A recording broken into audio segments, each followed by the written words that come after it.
So previously we have discussed about microsporogenesis. ಮೈಕ್ರೋಸ್ಪೊರೊಜೆನೆಸಿಸ್ ಬಗ್ಗೆ discuss ಮಾಡಿದ್ರಿ ಓದ್ ಕ್ಲಾಸ್ನಾಗ.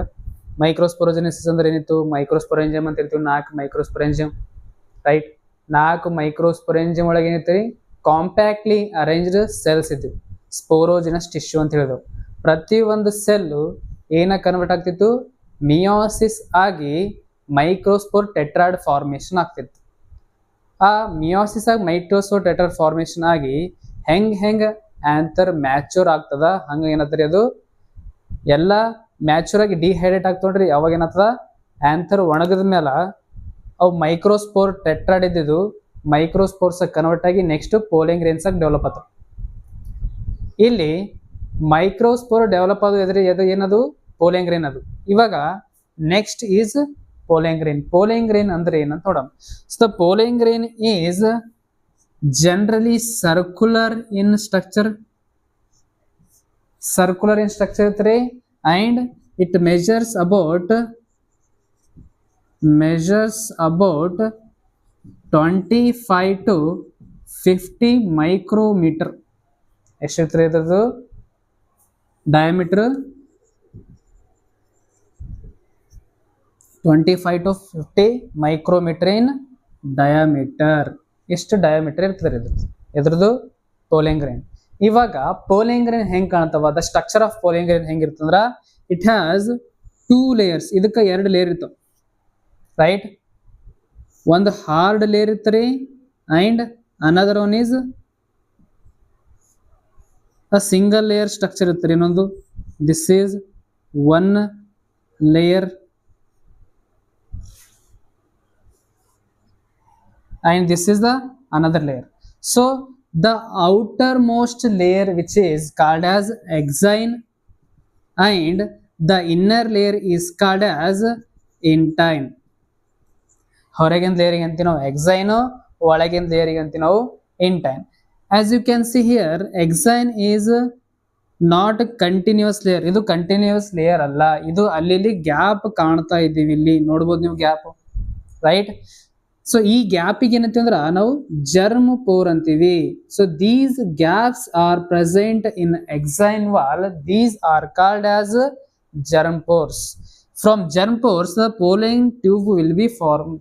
ಪೋಲಿಂಗ್ ಟ್ಯೂಬ್ ಫಾರ್ಮ್ ಎಲ್ಲಿದತ್ತಂದ್ರ ಈ ಜರ್ಮ್ ಪೋರ್ ನಿಂತ ಫಾರ್ಮೇಶನ್ ಆಗ್ತದೆ, right? So this is germ pore. This is the outer layer exine and it's outer layer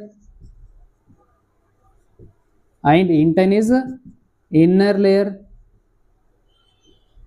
So let's discuss about exine. Exine ಬಗ್ಗೆ ಕೆಲವೊಂದು points discuss ಮಾಡೋಣ. So the exine is made up of a special type of chemical that is sporopollenin. ಇದೇನಂದ್ರೆ ಒಂದು chemical ಇನ್ formation ಆಗ್ತದೆ. ಇದಕ್ಕೆ ಏನಂತೀವಿ ನಾವು? Sporopollenin ಅಂತೀವಿ. Sporopollenin can withstand, it can withstand high temperatures. ಏನ್ರಿದು? ಹೈ ಟೆಂಪರೇಚರಿಗೆ ವಿತ್ಸ್ಟ್ಯಾಂಡ್ ಮಾಡ್ತೀರಿ ಅಂದ್ರೆ ಇದಕ್ಕೆ ಏನು ಆಗಲ್ಲ. ನೀವು ಎಷ್ಟೇ ಟೆಂಪರೇಚರ್ ಕೊಟ್ರು ಇದಕ್ಕೆ ಏನು ಆಗಲ್ಲ. High temperatures, acids, alkali and there is no enzyme that degrades sporopollenin. ಈ ಸ್ಪೋರೋಪಾಲಿನಿಗೆ ಡಿಗ್ರೇಡ್ ಮಾಡೋದು ಎನ್ಸೈಮ್ ಬಿ ಇಲ್ಲ. No enzymes are responsible for degradation of sporopollenin. ಅದಕ್ಕೆ ಫಾಸಿಲ್ಸ್ನು ನೋಡ್ಬೋದು ಇರೋದು. ಯಾಕಂದ್ರೆ ಇದು ಡಿಗ್ರೇಡ್ ಆಗಲ್ಲ, ಅದಕ್ಕೆ ಸ್ಪೋರೋಪಾಲಿನ್ ವರ್ಷಾನುಗಟ್ಲೆ ಇರ್ತದ್ರಿ. ಇದ್ರದ್ದು ಫಾಸಿಲ್ಸ್ ನಾವು ನೋಡ್ಬೋದು, right? So this is about exine layer. Coming to the intine layer. Intine layer ಏನಿರ್ತಂದ್ರ ಇಲ್ಲಿ ನೋಡ್ಬೋದು, ಇದು ಕಂಟಿನ್ಯೂಸ್ ಲೇಯರ್ ಇರ್ತದ್ರಿ. Continuous layer and it is made up of pectin and cellulose. Pectin ಮತ್ತ ಸೆಲ್ಯುಲೋಸ್ ಇಂತ ಆಗಿರ್ತದೆ. ಯಾವುದು? ಇಂಟೈನ್. ಎಕ್ಸೈನ್ ಎದರಿಂತಾಗಿತ್ತು? ಸ್ಪೋರೋಪಾಲಿನಿನ್ ಅನ್ನೋದೊಂದು ಆರ್ಗಾನಿಕ್ ಮ್ಯಾಟರ್ ಇಂತಾಗಿತ್ತು. It's a organic matter, right? which can withstand high temperatures, acids, alkali and there is no enzymes which degrades sporopollenin. So ಅದಕ್ಕೇನಂತೀವಿ ಅಂದ್ರೆ ನಾವು ಸ್ಪೋರೋಪಾಲಿನಿಗ one of the most resistant organic material ಅಂತ ಹೇಳ್ತೀವಿ. One of the most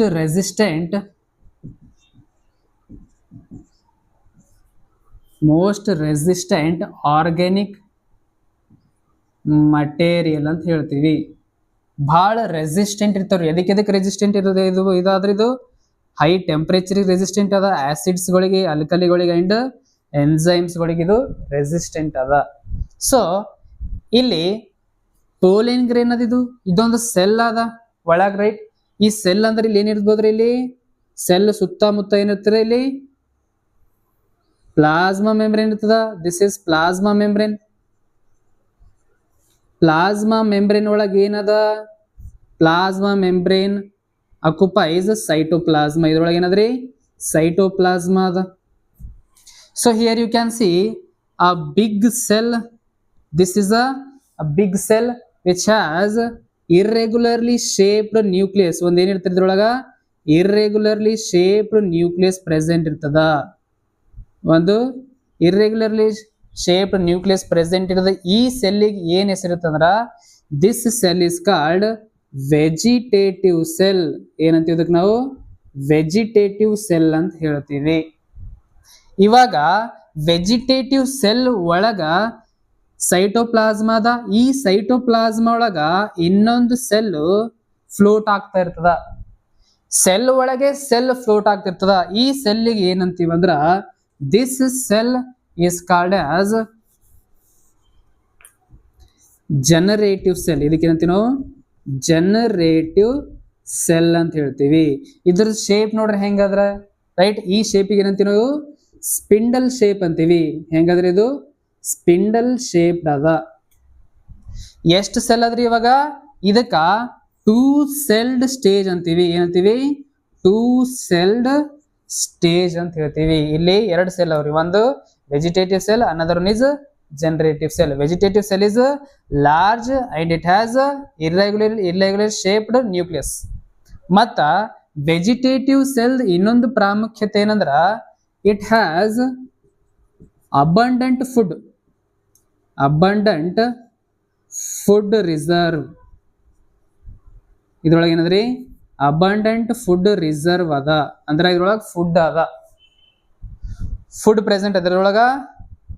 vegetative cell ಒಳಗ food. ಇದು ಅದ generative cell, right. ಇವಾಗ ಇದು ಟೂ ಸೆಲ್ಡ್ ಸ್ಟೇಜ್ ಐತಿ.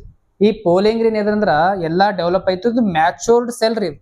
Matured pollen grain has two cells. One is vegetative cell and another one is generative cell.